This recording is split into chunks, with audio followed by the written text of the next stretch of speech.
hello again to Cosmo Malayali. This episode we have a special guest, Dr. Rohit Sabharwal. Dr. Rohit Sabharwal is a lifestyle medicine practitioner. So he's going to definitely talk about lifestyle medicine in this episode.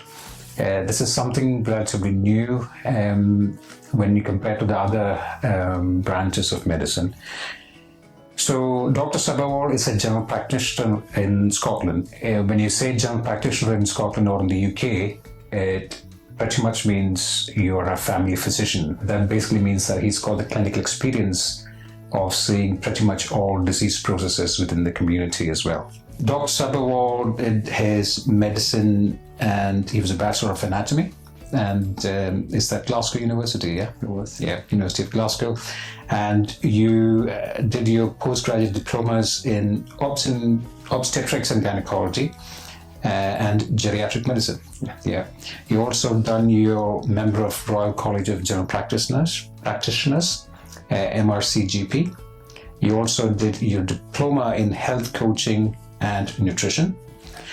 And you're married to a pharmacist. And you are a dad to two lovely daughters, 13 and 11. Most of the time, yeah. What is lifestyle medicine? So, I guess there's lots of different definitions of lifestyle medicine. In my mind, it's definitely a specialty of medicine. So people will be familiar with things like cardiology, where you look after the heart, or orthopedics, where you're looking after bones.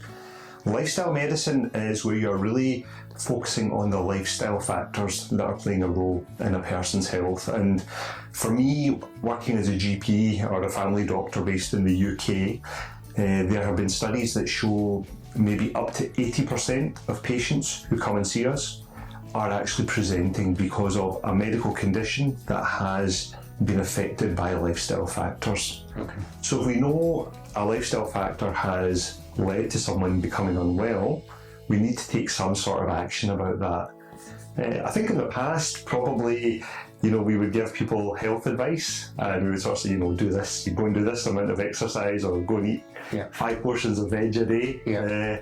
And we just kind of put it back as personal responsibility on patients. Yeah. But lifestyle medicine is a much more personalised way of working with patients, providing them with some coaching and a good evidence base to do that. Yeah, so you're actively involving the patient's lifestyle at a much further or kind of earlier time rather than just waiting for things to happen, isn't it? Yeah, I think that's definitely part of it. I think we need to be much more proactive about health. I think often the usual interaction people have with a doctor is they wait for something to go wrong. Yeah. And then you go and see a doctor.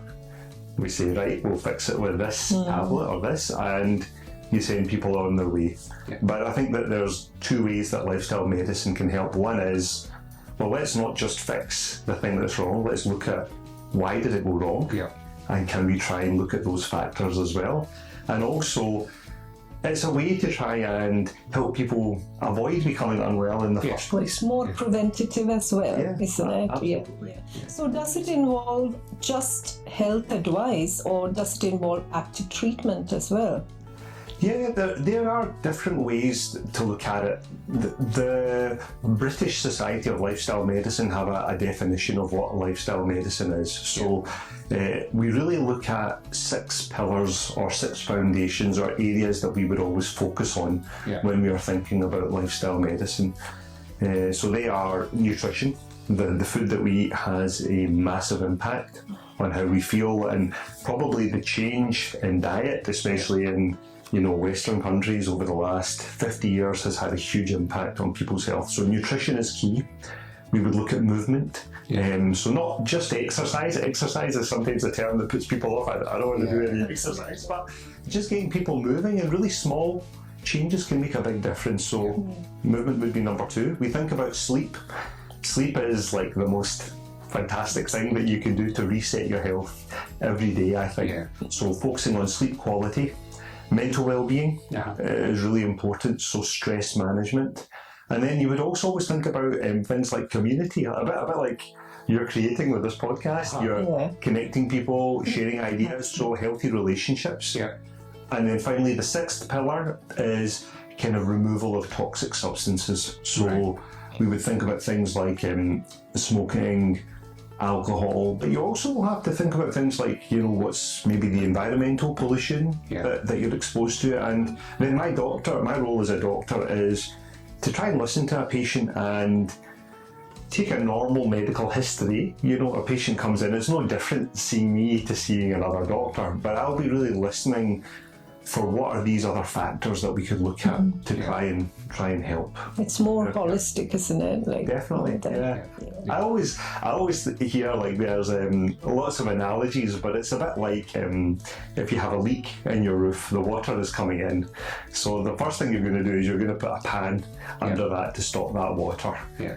But you wouldn't just leave it there. No, you have to sort the You need leak. to sort that leak out, and that's a bit like being a doctor. You know, if someone comes to me with diabetes, so I want to put the pan under, I want to give them maybe a tablet to get that diabetes controlled.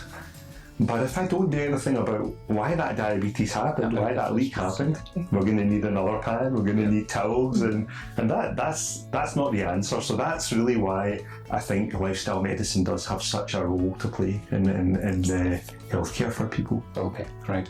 So I was thinking, like, you know, when I look back about 10 years or so, there wasn't anything called lifestyle medicine.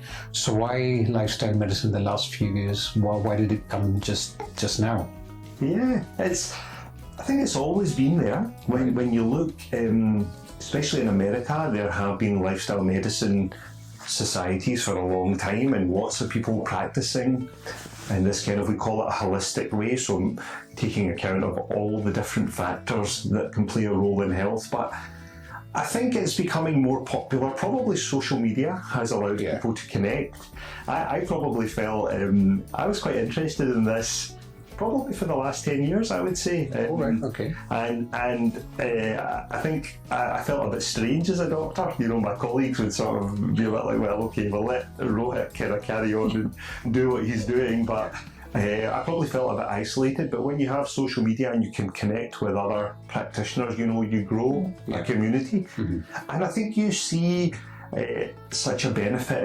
It's just nice to have another tool. I'm very pro giving people medication, using supplements. I'm not here to say, you know, lifestyle is everything, but it's really nice. It's that extra tool in my belt as a doctor. And when you see the value of it, and when you have a really good interaction with a patient, and you give a patient the power to take control of their own health, that's like a magical thing, because then you feel that's how I think medicine should be practiced. I kind of know why you chose lifestyle medicine besides doing your GP practice, but is there a pathway for specialization, or how do you become an expert in lifestyle medicine then? I mean, my journey was quite funny. For me, it probably started when my kids were born. So I've got two girls who are now 13 and 11. But when I go back to when they were 1 and 3, life was quite chaotic, you know, tired, working hard, not sleeping, probably not eating well. So I kind of felt my own health wasn't what it should be at that time. And that was probably the time I started to learn a bit about lifestyle medicine. So I became a bit of an expert by practicing on myself first. Absolutely. You have to be healthy before you look after other people, isn't it? That's the rule. So I mean, definitely, I think, and around that time, there was a really interesting documentary called Doctor in the House, which was screened in the UK. So a GP called Dr. Rangan Chatterjee did that, and that I found really inspiring. And then I started to practice a little bit with patients and some good results, but it's always nice then to have, like you say, a career path, or how are you going to do this? So I did various accreditations. So there is the Royal College of General Practice. They have a lifestyle medicine course. All right. So that was a one-day course, which I did first of all. And that was nice to have a piece of paper, but I didn't feel it was enough. So I went on to do a diploma in nutrition and health coaching, which was a one-year course. Excellent. And that, I think, gave me the toolkit and the structure and the confidence to kind of go ahead and... Do you have to be like a medical person, like a GP, to be doing this, or can anybody do it? Like, I'm a dentist, can I do it? Or even a layman who has some interest in this field, can they do it? Absolutely. I think if you've got the right training and the support, then I think certainly lots of other healthcare professionals. So there is the British Society of Lifestyle Medicine, and when they do a conference every year, and you'll meet every kind of discipline of person there. You'll see dentists, pharmacists, physiotherapists. So you don't have to be a doctor to practice like this, and I think every specialist will have their own way to approach it, their own kind of angle from their specialty. So for me as a GP, I certainly think I can maybe be a bit more proactive with certain things like managing medications. One of the amazing things with lifestyle medicine is if, I've had several patients who have been diabetic, and then with lifestyle management and coaching over a period of time, this is not a quick fix. No. But over a period of time, you can start to remove medications and have patients, medication free, which is really, it's amazing to do. Yeah. So I guess as a general practitioner, you have got perspectives from different a spectrum of diseases as well, so that you can act on lifestyle medicine, isn't it? Yeah, it is relevant for, like I said, nearly everything that comes through the door to me. A patient with back pain, there will be lifestyle factors. A patient with heart disease, there will be lifestyle factors, and it's how you address that.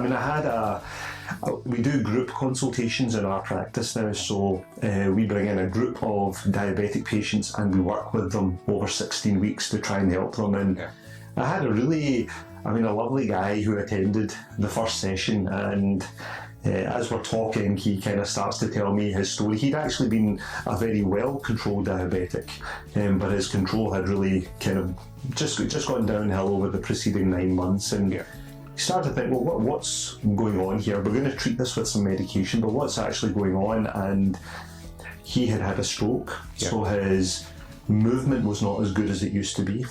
But his wife was also really unwell. And he was much more socially isolated. He was caring for her. He was up every night, so his sleep was disrupted. His wife was the cook. Mental state as well, isn't it? Stress, he wasn't eating as well because his wife used to cook. So there were 5 or 6 lifestyle factors there that were all playing a role in his health. And I think the skill of doing a good lifestyle consultation is to meet the patient where they are, not sort of say, well, you have to do this, you have to do this, but it was like, well, what do you enjoy? What makes a difference to you? And he said, well, I miss my friends. So he used to do carpet bowls. So he would meet his friends. So I said, well, why don't you do that? Because you'll see your friends, you'll get a little bit of exercise, and see how things go. And slowly, he made small changes. He then became more open to trying some different food. He got a little bit of help in at night so that he could actually have some sleep. His family supported him, and he did fantastically well. He ended up coming off several blood pressure tablets. He cycles for 8 miles a day now on his electric bike, and he's transformed things. So that's fantastic. That's a great. It's interesting because we'd recently done an episode on realistic medicine, although that was in Malayalam. But one of the key things for realistic medicine is that you just involve the patient, and this is a very good example. Isn't it? If you just involve the patient and see what the patient wants and patient likes, and and change things accordingly. That's interesting. Now the most important, or the basis of modern medicine, is evidence-based practice. So you have an evidence about treating a disease or preventing a disease, and based on that evidence of research, you practice medicine. Does lifestyle medicine have any evidence base to it? Yeah, I mean, it has to, and it definitely does.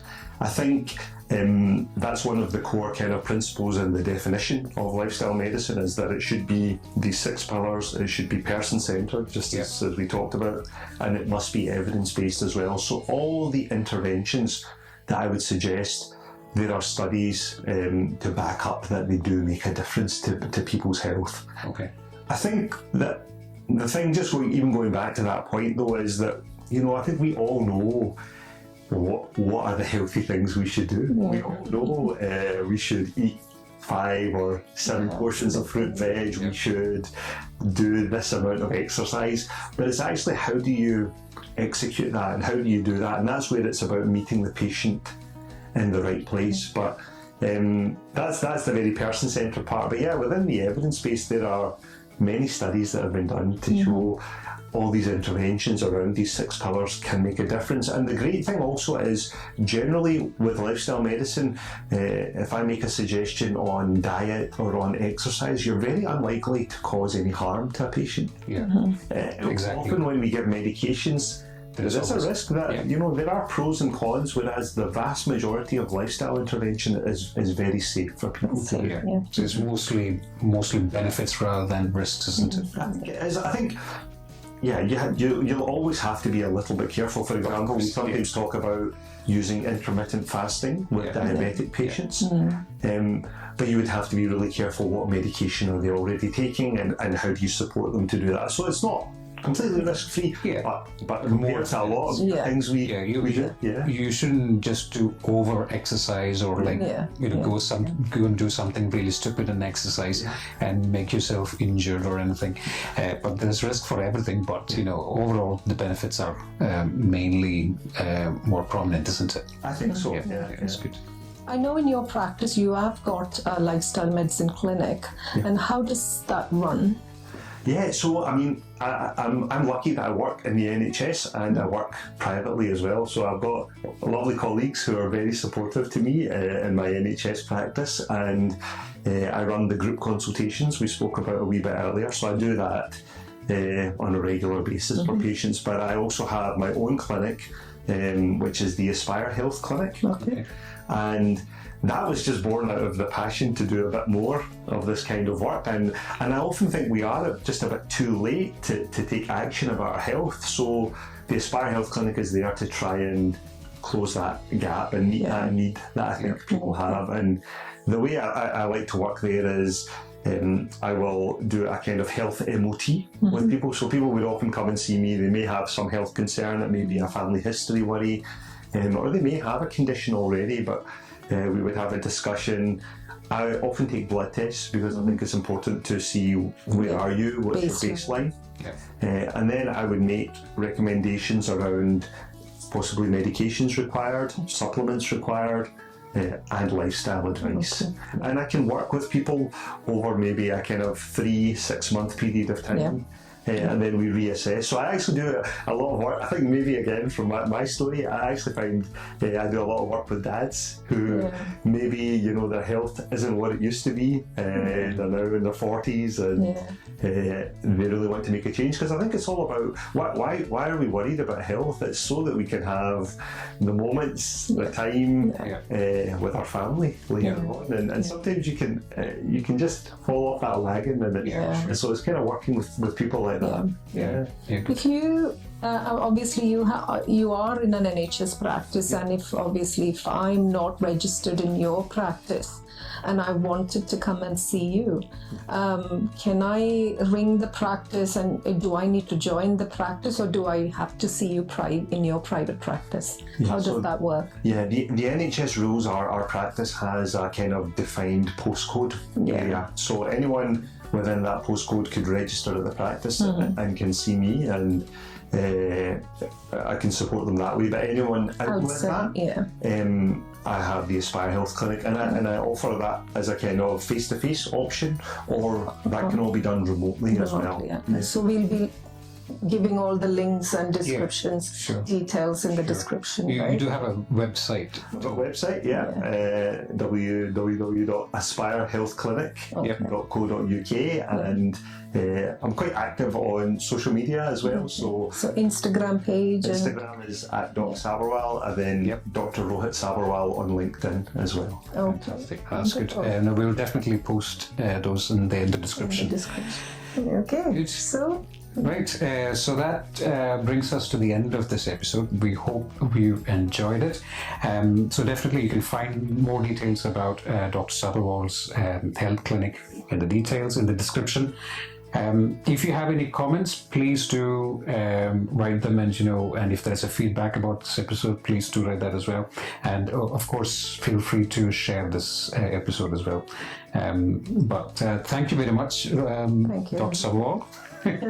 For coming to this episode and introducing us to lifestyle medicine. Yeah, thanks for having me. Thank you. Thank you. Thank you, and see you all.